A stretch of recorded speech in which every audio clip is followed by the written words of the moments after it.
So we're sitting in Srila Gurudev's transcendental room here in Sri Jai Sri Damodar Gaudiya Math. This is the actual place of Srila Bhaktivedanta Narayan Goswami Maharaj's final pastimes while he was here on this planet. And for approximately 1 month, he stayed here in this room. This is his bed here. And every day he would be attended by at least 3 devotees would be sitting at his bedside and assisting him. This went on throughout his final months, first beginning in Delhi in the month of September and continuing in Govardhan in the month of October during Kartik month, and then after Kartik in the month of December, October, November, then in December, late November, Srila Gurudev came here to Jagannath Puri. So he was brought here mainly because Sripad Madhav Maharaj was telling Srila Gurudev that the climate would be much warmer here, because in Govardhan it would be quite cold, which it was, and also in Navadvip it would be cold as well. So therefore they brought Srila Gurudev here to Jagannath Puri to try to give the best opportunity for his recovery. And it was very favorable for Srila Gurudev because every day the sun was out almost every day. There was a few days of rain during that final month, but most days the sky was blue and it was sunny, and temperature was also warm during the day.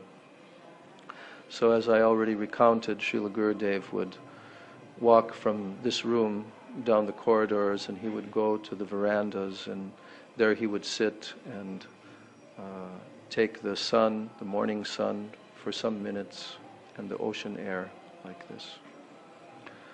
On the evening when, or rather on the early morning, when Srila Gurudev performed his disappearance pastime, when I came here into this room, it was just a little bit after 4 o'clock in the morning, and I was sitting just here, and Madhav Priya Prabhu was sitting on a chair where you see that chair is, and Srila Gurudev was lying here on his back, and Madhav Priya was chanting and singing very beautiful songs, very rasik songs from our songbook.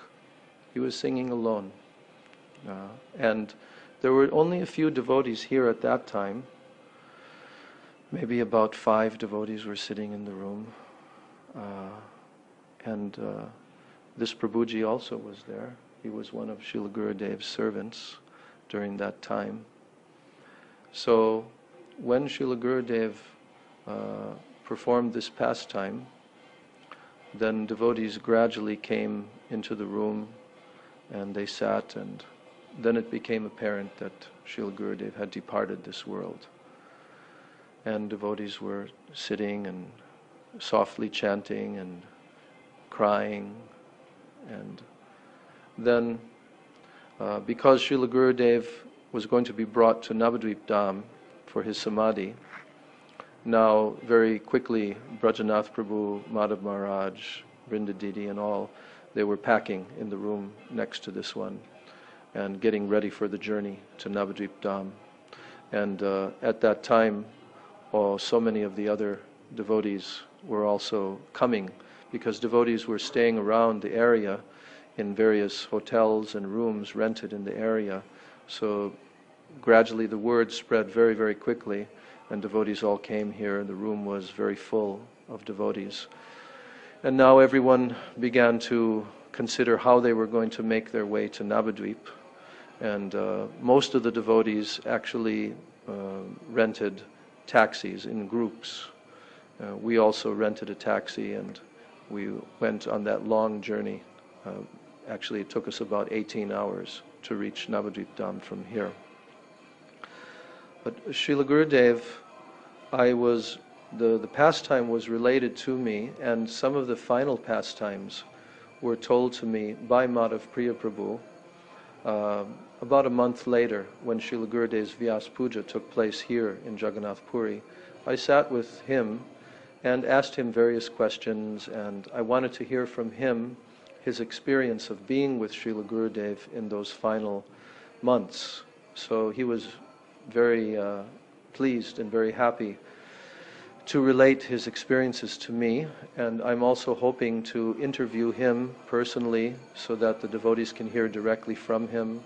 And also I'm making plans to interview Shripad Madhav Maharaj, Brajanath Prabhu, and others, Siddhanti Maharaj, because they spent literally, practically 24 hours a day with Gurudev in those final 4.5 months.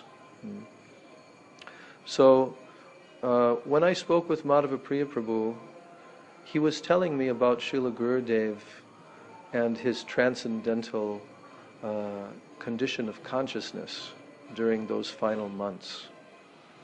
And what he related to me was that just as we hear and read in the Srila Raghunath Das Goswami Pad's Vilapa Kushumanjali, how Raghunath Das Goswami was always, most of the time, in antardasha state of consciousness, which means that he was fully unaware of the external environment, and he was absorbed in his internal spiritual body, his Siddhadeha, as a maidservant of Srimati Radhika. And most of the prayers in Vilapa Kushumanjali are in that state of deep absorption. So in the same way, Srila Gurudev, most of the time, was in this antardasha state of consciousness.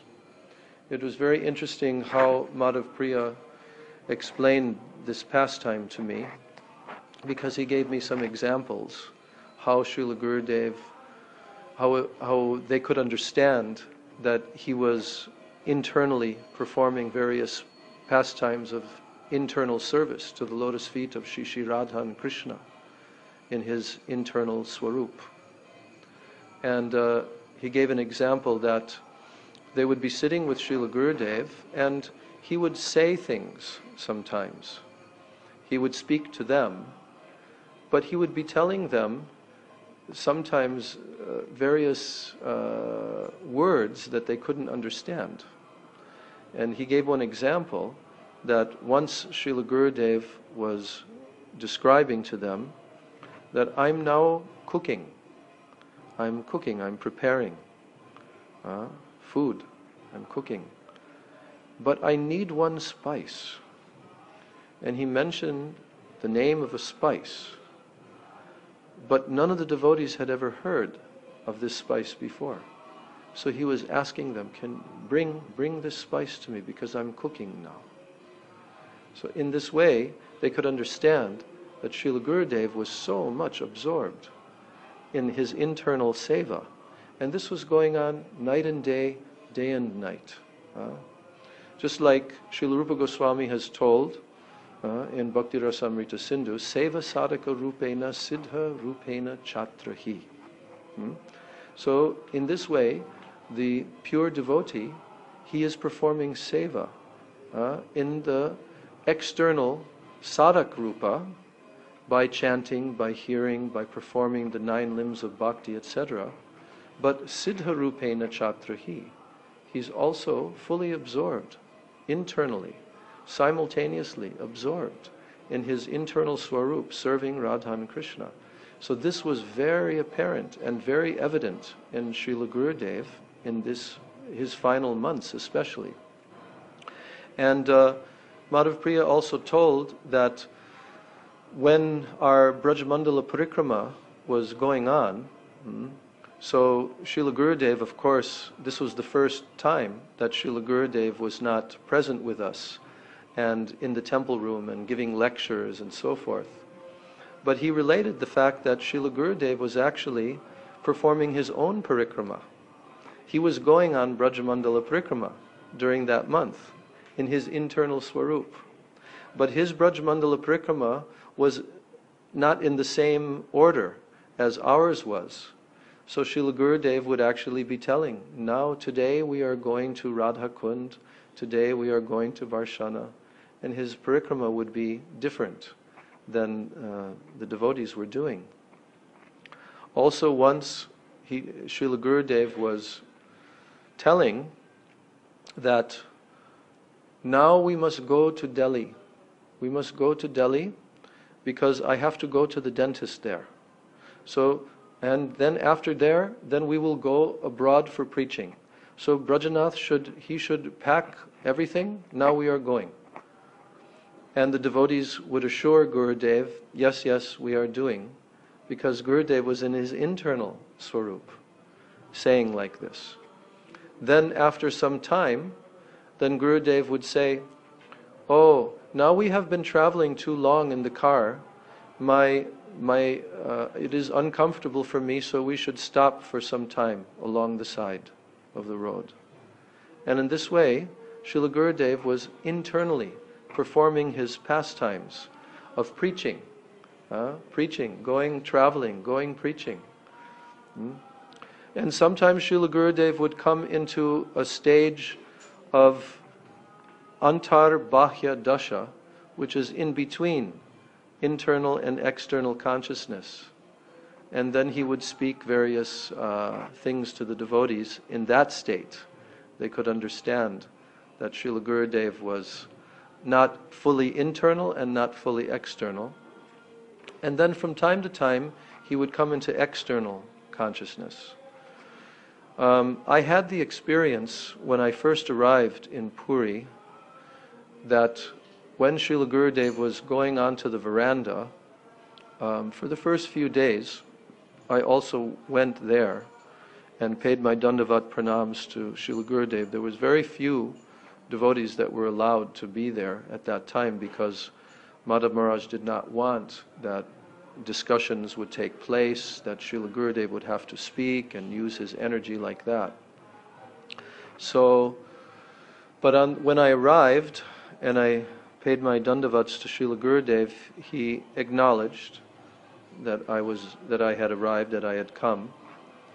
But on that particular morning, there was one devotee from China, mainland China. He was brahmachari, and he took the opportunity to request from Srila Gurudev that Srila Gurudev could give him sannyas.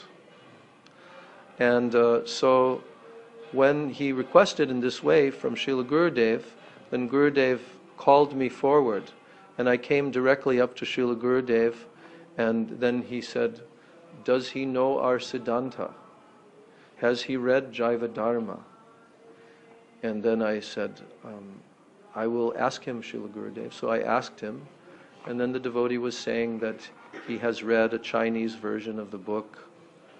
And then Brajanath Prabhu told me that this devotee had asked a couple of times before to Srila Gurudev when Gurudev came to China and Hong Kong. And then he suggested that it is better if we should contact the senior devotees who are in mainland China and who know him well, and also the senior devotees like Vaishnava Maharaj, Nandan Prabhu in Hong Kong. So then I mentioned to Srila Gurudev that I will contact those devotees and I will ask from them. Then Gurudev, okay. So then the next day, we also came onto the veranda, and Srila Gurudev, he was aware and he remembered, and then because he also saw that devotee there, and then he asked me, so what have you received the reply? And I said, no, I haven't received a reply yet, Srila Gurudev, from them. Okay. Then the third day, that devotee again asked Srila Gurudev, in a quite kind of pathetic way. He was requesting, oh Srila Gurudev, I know I'm not qualified, but by your mercy, I can become qualified. Then Gurudev called me forward, and he said, have you yet found from them? I said, no, they have not replied yet, Srila Gurudev. And then Gurudev told this was my final exchange with Srila Gurudev personally. Then he told me, he said, if you recommend, then I will give him sannyas. So then that discussion finished. Srila Gurudev was taken back to his room here. And then after that, Madhav Maharaj decided that he didn't want any other devotees to come onto the veranda, because then Srila Gurudev would have to have some exchange with them. So it was pretty much banned that anyone should go there, except just his attendants, those who were serving him. So Madhav Priya was telling like this, that Srila Gurudev, he would sometimes, like during the time when we were in Govardhan, there was a period when Srila Gurudev was very deeply immersed in internal consciousness. But he didn't want anyone that they would be looking through a window or anything like that. He did not want anyone. So they had to have the curtains pulled 24 hours. And Srila Gurudev would notice also if there was any curtain that was not pulled, and he would indicate that it should be closed. So when we saw Srila Gurudev in Govardhan, they had arranged for a television screen, but at that time they were not informing Srila Gurudev that the camera was there, and that only a couple of times Madhav Maharaj informed Gurudev that the devotees are watching like that, because Gurudev did not want. And there was one evening, maybe more than one, I can't quite remember, but there was one evening when Srila Gurudev was in a very